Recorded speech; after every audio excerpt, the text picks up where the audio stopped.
Assalamualaikum warahmatullahi wabarakatuh. Kembali lagi bersama saya Arif.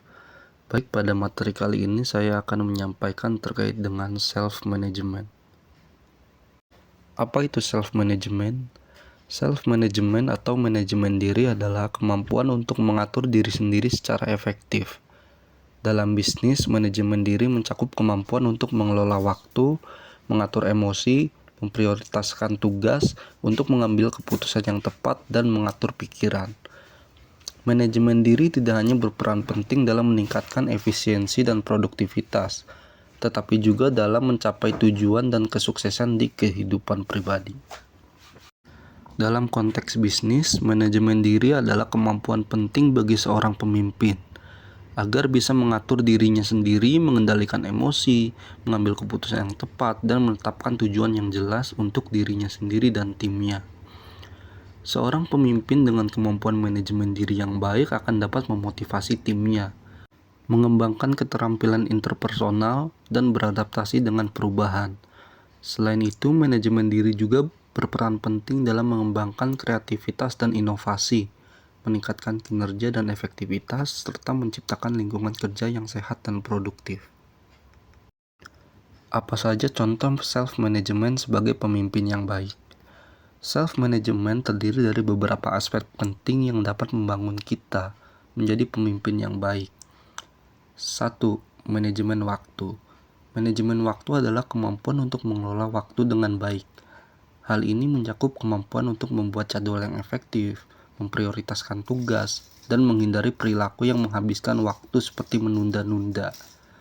Seorang pemimpin yang baik harus memiliki kemampuan manajemen waktu yang baik agar dapat menyelesaikan tugas-tugas penting dan mengambil keputusan yang tepat dalam waktu yang singkat. 2. Manajemen emosi. Manajemen emosi adalah kemampuan untuk mengendalikan emosi dengan baik. Seorang pemimpin yang baik harus dapat mengendalikan emosi agar tidak mempengaruhi pengambilan keputusan. Hal ini melibatkan kemampuan untuk mengenali dan mengelola emosi, serta menghindari reaksi emosional yang tidak terkendali. Yang ketiga, goal setting. Goal setting adalah kemampuan untuk menetapkan tujuan yang jelas, spesifik, dan terukur. Seorang pemimpin yang baik harus memiliki kemampuan untuk menetapkan tujuan yang tepat untuk dirinya sendiri dan timnya, serta memastikan bahwa tujuan tersebut dapat dicapai dengan sumber daya yang tersedia dan dapat diukur kemajuannya. Yang keempat, decision making. Decision making adalah kemampuan untuk membuat keputusan yang tepat dalam situasi yang berbeda-beda.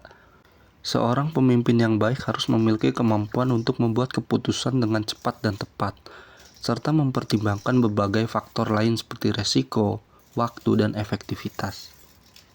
Yang kelima, manajemen stres. Manajemen stres adalah kemampuan untuk mengelola stres dengan baik.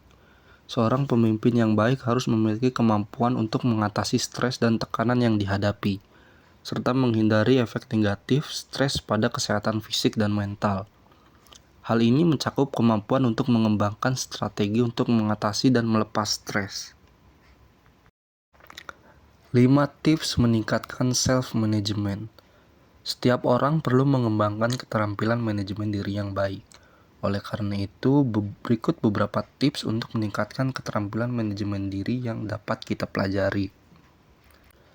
Yang pertama, hindari menunda pekerjaan. Untuk meningkatkan keterampilan manajemen diri, kita perlu berdisiplin dan bertanggung jawab dengan menyelesaikan tugas atau pekerjaan secepat mungkin, bahkan jika itu adalah tugas yang mudah. Jika tugas tersebut ditunda, pekerjaan lain mungkin akan muncul dan bertumpuk yang dapat membuat kita merasa kesulitan dan tidak mampu menyelesaikan semuanya. Kedua, buat skala prioritas. Menentukan skala prioritas dalam segala aktivitas atau pekerjaan dapat membantu kita dalam mengatur manajemen waktu dan meningkatkan keterampilan manajemen diri. Prioritaskan tugas yang lebih mendesak atau lebih mudah terlebih dahulu. Ketiga, mengakui kesalahan diri. Mengakui kesalahan dapat membantu kita dalam meningkatkan keterampilan manajemen diri. Saat kita melakukan kesalahan dan tidak mengakui kesalahan tersebut, beban dalam diri kita tentu akan makin besar dan akan berdampak pada keterampilan manajemen diri kita itu sendiri. Maka dari itu, Kita dapat belajar dari kesalahan dan memperbaiki keterampilan manajemen diri dengan mengakui kesalahan yang diperbuat. Yang keempat, evaluasi diri dan hal-hal yang telah dilakukan. Mengevaluasi diri dan tindakan yang telah dilakukan dapat membantu kita menemukan solusi untuk masalah yang dihadapi dan meningkatkan keterampilan manajemen diri. Yang terakhir yaitu 5. Menciptakan rutinitas yang baik. Cara terbaik untuk meningkatkan keterampilan manajemen diri adalah dengan menciptakan rutinitas yang baik. Cobalah untuk menentukan jam bangun dan waktu tidur yang tepat, menetapkan jadwal dan mengerjakan tugas dan pekerjaan, serta menentukan waktu untuk beristirahat dan berolahraga. Kita dapat menghindari pemborosan waktu dan terhindar dari stres atau kecemasan karena tugas yang menumpuk dengan adanya rutinitas yang baik. Baik, mungkin segitu saja materi yang bisa saya sampaikan terkait dengan self-management skill. Semoga bisa bermanfaat dan wassalamualaikum warahmatullahi wabarakatuh. Sampai bertemu di video selanjutnya.